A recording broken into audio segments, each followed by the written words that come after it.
Hello, nature lovers. Do you love to read books like I do? I've always enjoyed reading books ever since I was a kid, especially books about nature. Unfortunately, as I get older, I find myself with less and less time to sit down with a good book. I've solved that problem with Audible.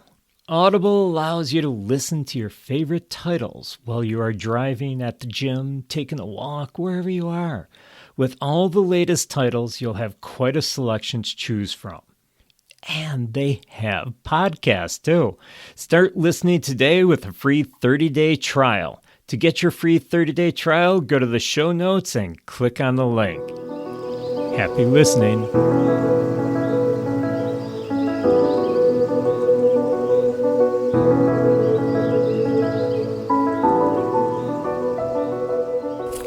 Welcome, friends. I'm Paul, and this is the Nature Wanderer podcast. I'd like to welcome you to a place that I enjoy hiking. It's one of my favorite places.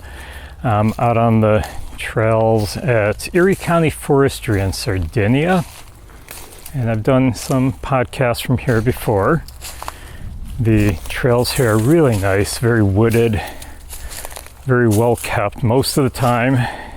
We did have some wind come through before, so there is a lot of debris on the trails, but there's just so much to see here.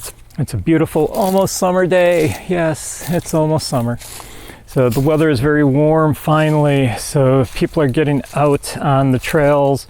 People are starting to get out into the woods, doing their hiking, and I want to talk a little bit about hiking safety today.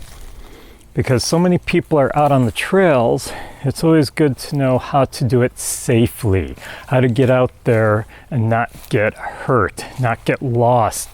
There's just so much that you need to know before you head on out, and then while you're out on the trails too. You need to be prepared. And that's a problem that a lot of people don't do, and a lot of people get lost and they get injured while they're out hiking every single year. And that's a strain on our rescue people who are out trying to find them, trying to rescue them. I hear stories all the time in my area because we get winter here. Everyone hibernates in the winter, even though I keep telling everyone stop hibernating in the winter. There's so much out there to see still. People still do, and so as soon as the weather breaks and it gets warm, everyone goes out on the trails.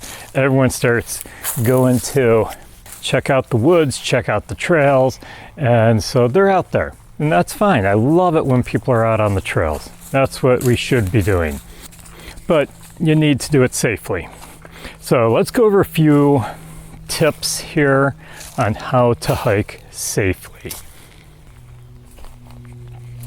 The first thing when you're planning on going out hiking is just that, plan it. Plan your hike. Plan on where you're going. Know where you're going. Find maps, get maps online, get maps from the local authorities who, handle this property. Find the maps for this place that you know where the trails are. Know what trails you're in for. You also want to plan what you're taking. You want to check the weather. Weather is very critical. If it looks like it might be raining this afternoon, you plan on beating the rain. I'm going to get out of there before it gets dark. I'm going to get out of there before it rains. Well, you never know what's going to happen. Be prepared for it. So check your weather, whether it's rain, whether it's heat, whether it's cold.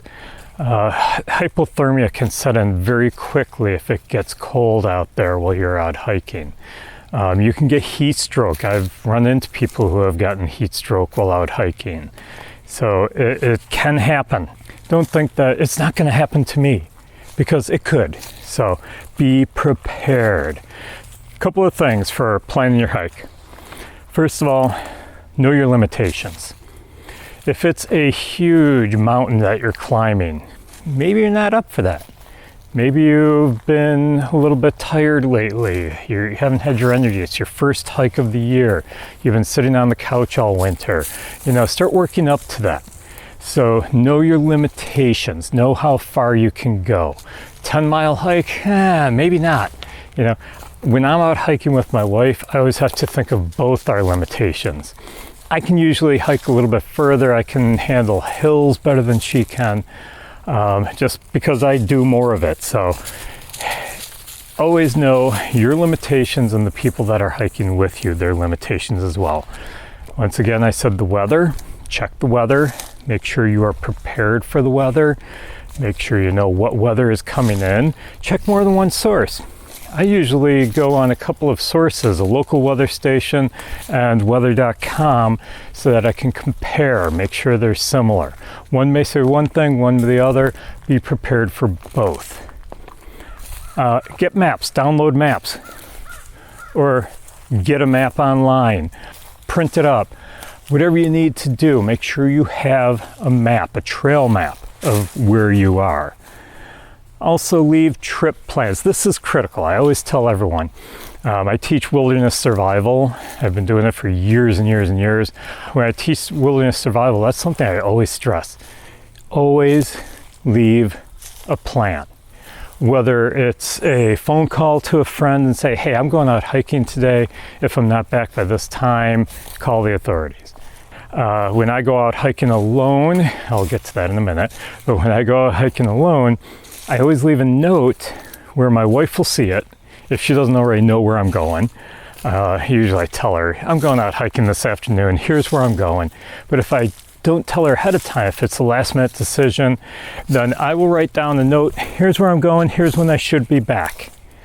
Now my wife knows me. She knows that I won't be back when I say I'm going to be back. Usually I start exploring a little bit more, so she starts worrying if I'm more than 2 hours late. If I'm an hour late, she doesn't worry too much. So always leave plans, write it down, put it on the refrigerator, let a friend know, let a neighbor know. Someone needs to know where you're going.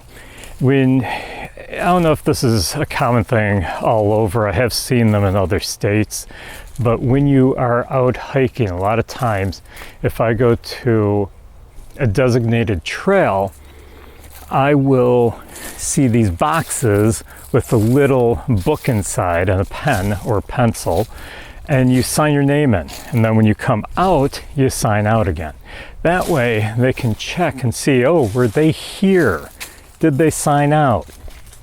That helps the authorities if you end up missing and they think they know where you are. If they see that you signed in, then they know this is where they are, this is where we can concentrate our search. So always let someone know. Another suggestion, I used to say it was a rule, but it's more of a suggestion only because I don't always stick with it. Hike with a friend. Don't hike alone. I like to be out in the woods alone. I like to have that nice and peace and quiet, and I commune with the woods, but it's not that safe. I actually had an acquaintance. I knew a guy many years ago. Him and I got to know each other quite well. He was like me, where he used to love to hike alone. He liked to be out there in the woods, out on the trails by himself.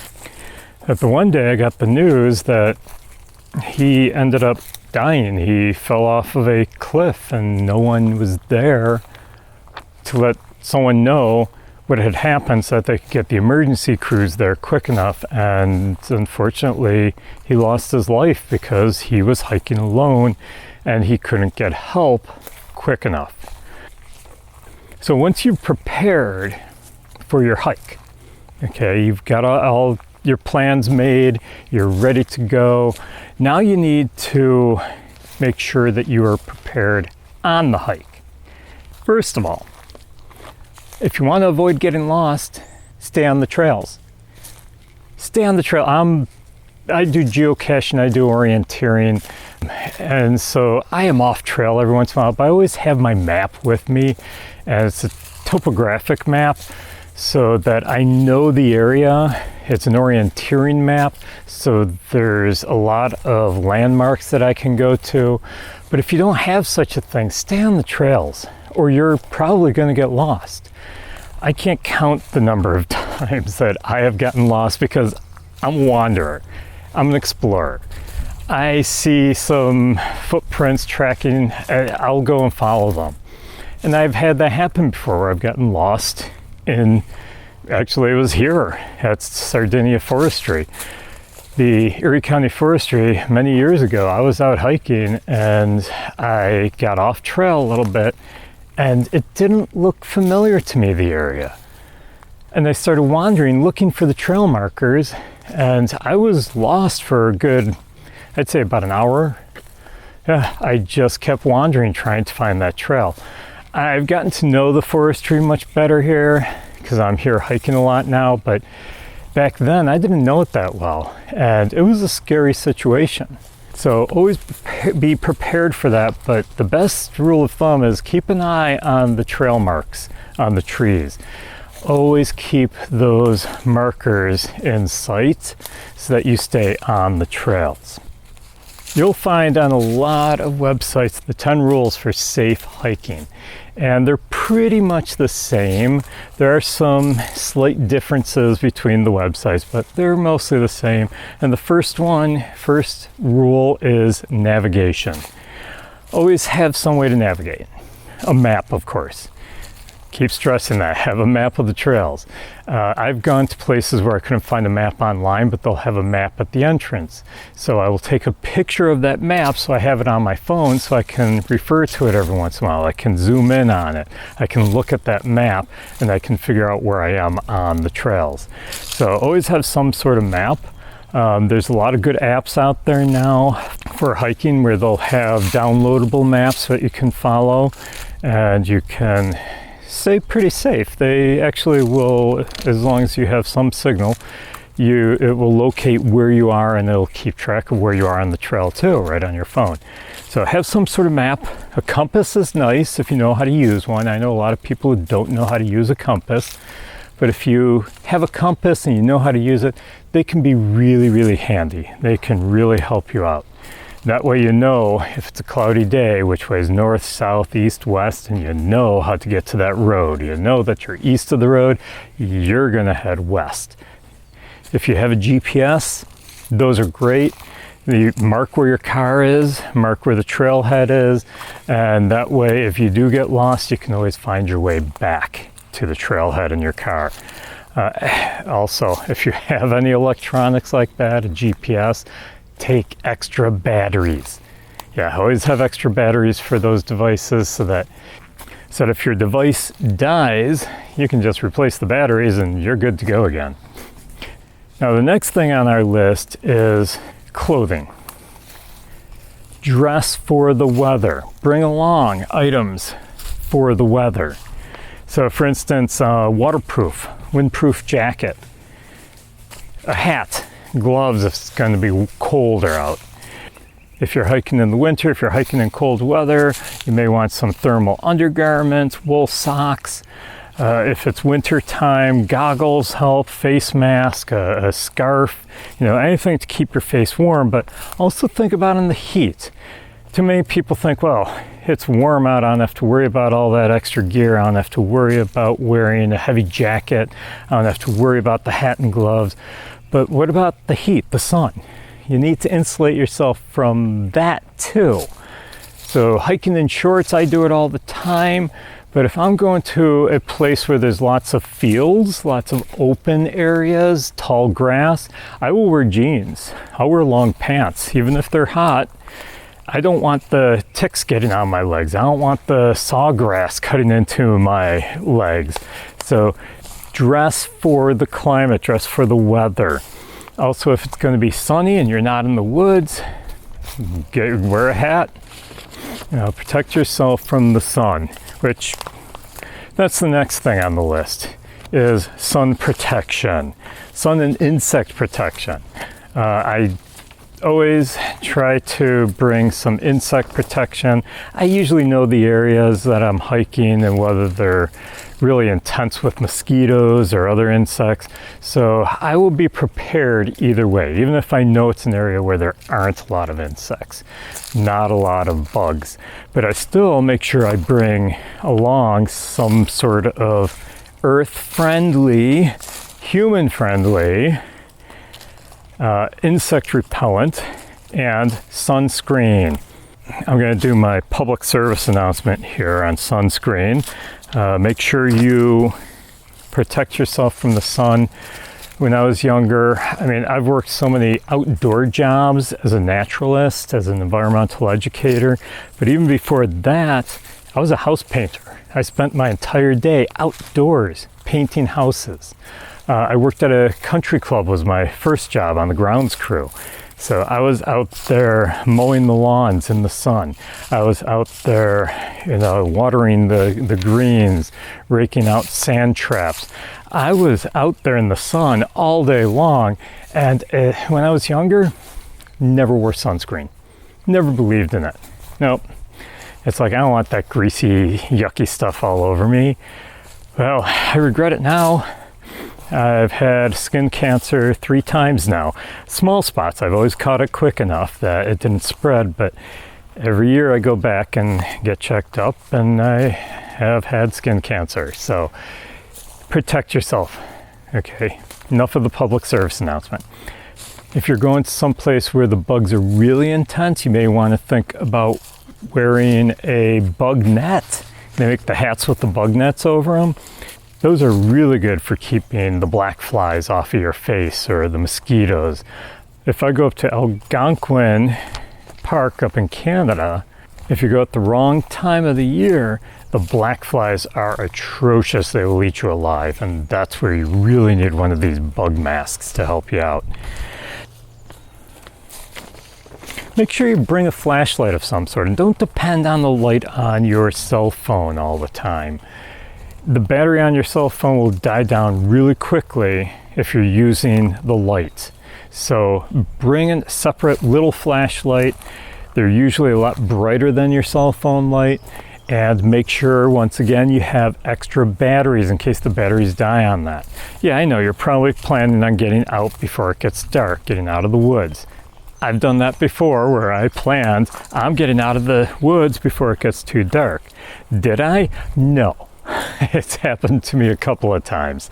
I always try to plan things well enough where that won't happen, but I have had it happen a couple of times where I was in the woods hiking, and it's pretty scary when it's dark and you can't see the trail marks. You can't see the blazes on the tree anymore. And you're wandering around trying to see if this is really the trail or if this is a deer trail that I'm on now. So make sure you have a flashlight. It's really going to help you. It's also great for signaling. If you really are lost, you can use it for signaling at nighttime, although most rescues are called off at night because they figure they're not going to find you in the dark. But it could help. Okay, even during the day, you can usually see a very bright LED flashing flashlight. So always take a flashlight. Headlamps are great too. Extra batteries. Don't forget the extra batteries that fit it. Now, another thing you want to pack are first aid supplies. Just make up a kit. They do sell kits that you can get. They're small, portable. Stick them in your backpack and you can have it with you. It'll have band-aids in, it'll have first aid cream, it'll have bandages, it'll have a lot of things that you may need out on the trail. But always have a first aid kit of some sort just in case. I know nothing's going to happen. You know nothing's going to happen. But you never know. You could be wrong and something happens. You fall on the trail, you break your leg or your arm. How are you getting out of there? Well, I hope you know how to make a splint. It's much easier if you have a first aid kit with some bandages in it. So always carry a first aid kit with you while you're out on the trail. Also have an emergency kit. What's an emergency kit? Well, just in case there's an emergency. Something happens, you're lost, you ran into bad weather, something happened where you can't get out of the woods and you need to get help. Well, first of all, you want a whistle. Why a whistle? Well, a whistle carries further than your voice can, and it takes a lot less energy. You do 3 short bursts with that whistle. That's kind of the universal sign that, hey, I'm in danger, come and help. So 3 short bursts with that whistle. If you're yelling constantly, you're using up a lot of your energy, and it's going to take that energy to get you out. So don't use it up by yelling and screaming for help. It doesn't work. Okay, that whistle is going to carry much further. 3 short blasts and someone will hear you. Take a signal mirror. Don't take anything glass. You don't want that in your backpack and your backpack falls and it breaks. They do make reflective mirrors that are shatterproof. They're not made of glass. I don't know what they're made of, but they do work well. You may want to take some duct tape just in case. Pocket knife. And actually, I prefer the multi-purpose tools. They usually have a knife in it, a screwdriver. If you have a equipment failure, I'm a hiker who loves a hiking pole. Okay, helps me keep my balance. I've had weak ankles since I was a kid because I've sprained them so many times when I was a kid. Very active kid. But I sprained my ankles so much, they're very weak. And so I like my hiking poles because they help me keep my balance. They also help me to move things out of the way easier without bending over, point things out when I have people with me. Yeah, so I'm a hiking pole person. I've had times where my hiking pole, the screw on it got too loose, and so it kept collapsing on me. But if I have my multi-purpose tool, I can easily fix that. So multi-purpose tool is awesome to have with you. Usually they have a pocket knife, which will also help you out. And another thing I always recommend for when you're hiking, wear something colorful. I like to blend in. I don't want the animals seeing me because then they're going to hide. I want to see the animals. But I always have something that's brightly colored because I can use that as a signal. You know, maybe your socks, something that's really bright, red, something that stands out. If you're in the woods and you look around, what do you see? Brown, green. So anything that's not brown or green is going to stand out and makes a great signal. So that should be part of your emergency kit. Now, another thing I recommend is waterproof strike anywhere matches. They're the type where you can strike them on a rock and they'll light.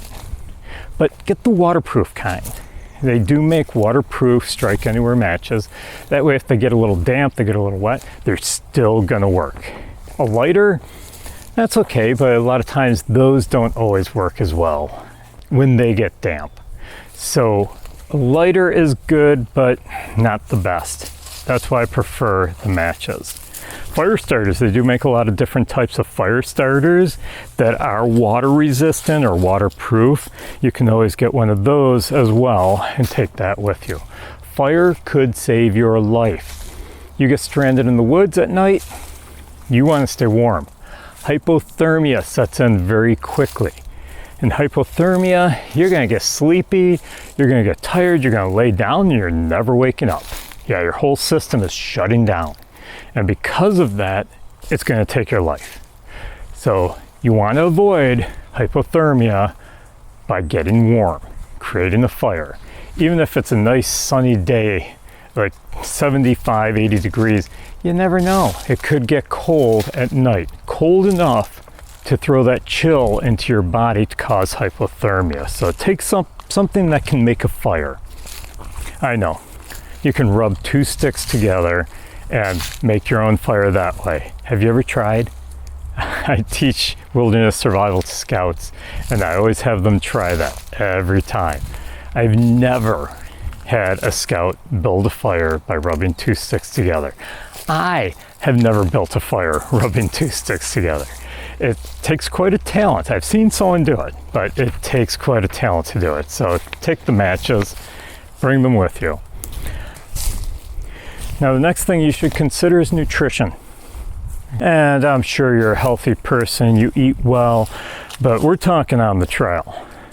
You don't want to carry too much, because the more weight you carry, bottles and bottles of water, and you have lots of food with you, lots of fruits, and I like taking apples with me.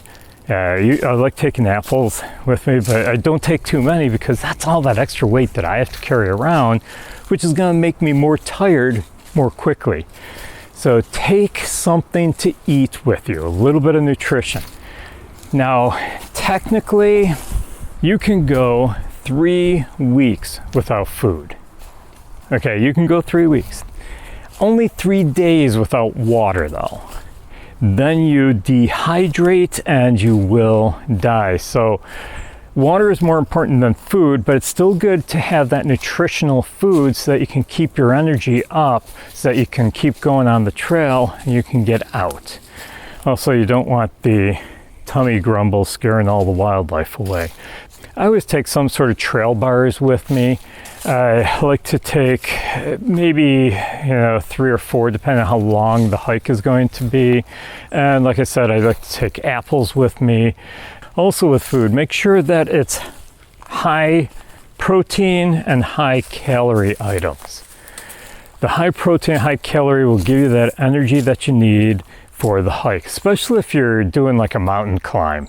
You want to make sure when you get to the top, you've got that nutrition up there, have a lunch, have a break, a snack break with a high calorie, high nutrition meal or food so that you can get down with more energy. And the next thing is water. Make sure you pack water. Now we're talking some weight here now. You want to make sure you have enough water for the entire trip. You don't want to dehydrate, especially if it's hot weather. When I went to the Grand Canyon a few years ago, it was about 90 degrees, and that's on the top of the canyon. They were warning us, there were warnings all over talking about some of the trails that went down into the canyon and how there's a high heat warning down there. Do not go unless you have plenty of water. So make sure you've got enough water for your hike. Once again, plan on the length. You should all know all this at the start. Know the length of the hike, know the weather, the temperatures. If it's going to be hot, if it's going to be a long hike, you're going to need more water.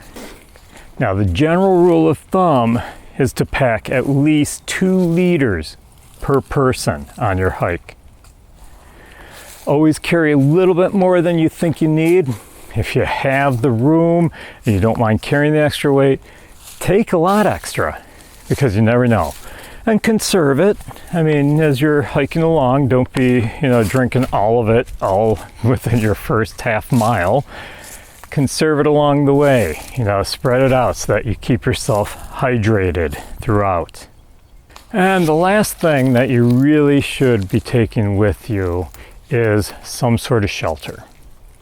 I am trained, and I do train people to build shelters out of sticks. You just pile sticks up and you insulate it with leaves. It'll keep you alive. I'll do an episode sometime on wilderness survival, and we'll talk a little bit more about that. But for now, just think about, if I don't have the materials around me to build a shelter, what am I going to do? I talked to a gentleman once. He came to one of my survival classes, and he was saying how the reason he was there is because the year before, him and his wife were out hiking. She stepped in the hole, broke her ankle. They had no way of getting out of the woods. She could not walk. She was in excruciating pain. It was late in the evening. They knew they weren't going to get out before dark. They were in trouble, and he panicked. He had no idea what to do. He ended up finding a bush that he could make a sort of shelter under. He didn't have the training to make a shelter. He didn't know how to do it, but he at least knew, let's get out of the cold, try to stay warm. He didn't have enough insulation, and they came close to getting hypothermia. The next morning, when they woke up, he walked out of the woods, got some help for her, and they ended up getting her out because he was not strong enough to carry her out. And they were at least a couple miles from their vehicle. So it just wasn't going to happen. And it scared him, and I understand why. It happens every year. People get lost in the woods. They don't know how to survive if they have to stay there longer than planned. Take a tarp with you. Take a small tent with you. I always recommend a black garbage bag, a big, lawn type garbage bag. And I know it sounds strange, but if it suddenly starts raining and you didn't expect it and it's cold, you want to stay dry. You have no place to get out of the rain. What do? Well, you get into the garbage bag. Cut a hole in the top for your head. You don't want to be in a garbage bag without air. That'll kill you faster than getting wet and getting hypothermia. So, but you put the garbage bag over you. You can also use it when the sun comes out to warm up after the rain, because it's black. That's why I always say a black garbage bag, not a white one, because the black will absorb the heat and it'll warm you up much quicker. They also make what they call either survival blankets, or I've heard them called space blankets. They usually are red on one side, which is, first of all, bright color to attract attention. It also absorbs the heat of the sun, like the black garbage bag. On the other side, they're usually reflective material, so that you can set them out to catch the sun as a signal. So it's like having a flashlight during the daytime. It'll reflect the sun off of it, so if there's a rescue plane overhead, they'll catch it. But these are also waterproof, and they will keep you warm. Not as warm as a thermal blanket or something heavier, but it will keep you warm. So that's a good idea. They usually pack up fairly small. I like the garbage bag because it packs up a lot smaller. It's not as well insulated as these space blankets. So those are the 10 big things that you're going to see on a lot of hiking safety websites that will tell you to take with you to do when you're out on the trail. But I do want to mention a few other things. First of all, footwear. Footwear is important. Make sure you have comfortable footwear. Make sure that it is durable, has a good sole. I mean, if you're doing a short hike, sneakers are great. But if you're doing a longer hike, or you're going up a mountain, you're going on some rough trails, have some good hiking boots. Like I said, I have weak ankles. I always get hiking boots, not shoes, because they support my ankles better. So make sure you have these, good hiking boots with you if you're going on these longer hikes. Don't wear sandals hiking. Okay, they just are not made for hiking. Your feet are going to get tired. They're going to get sore. Make sure your footwear is broken in well before you go on your first hike, because you don't want to get blisters. Have your first aid kit handy in case you do get blisters, but make sure you have good footwear. Always make sure you have a good day pack or backpack, depending on how long your hike is. For shorter hikes, I usually just grab a day pack and I put my supplies in there. If I'm going on a longer hike where I need to take more food, more water, then I usually take a bigger backpack with me. Also, can't stress it enough, I like my poles when I'm hiking. So take poles with you. That'll make your hike go so much easier. Well, just about out to the road, out to my car. So I think I've covered pretty much everything I wanted to about summer hiking safety tips. I'd like to thank you for wandering through nature with me today. Be sure to subscribe, like, share the podcast with others. It's always fun to have more people wandering through nature with us. So make sure you let your friends know that you're enjoying this podcast. And if you want to support the podcast, you can go to my Ko-Fi page, which is linked in the show notes, as well as on my website, which is naturewanderer.org, or my Instagram page, The Nature Wanderer, underscores in between each word. You can also support the podcast by becoming a patron on my Patreon page. Or if you'd really like to look awesome while you're out hiking, grab some Nature Wanderer merchandise. You can get to my store from my website, and it's also in the show notes. And let's be safe out there while we're hiking, and above all, keep wandering through nature, but do it safely. Have a great day.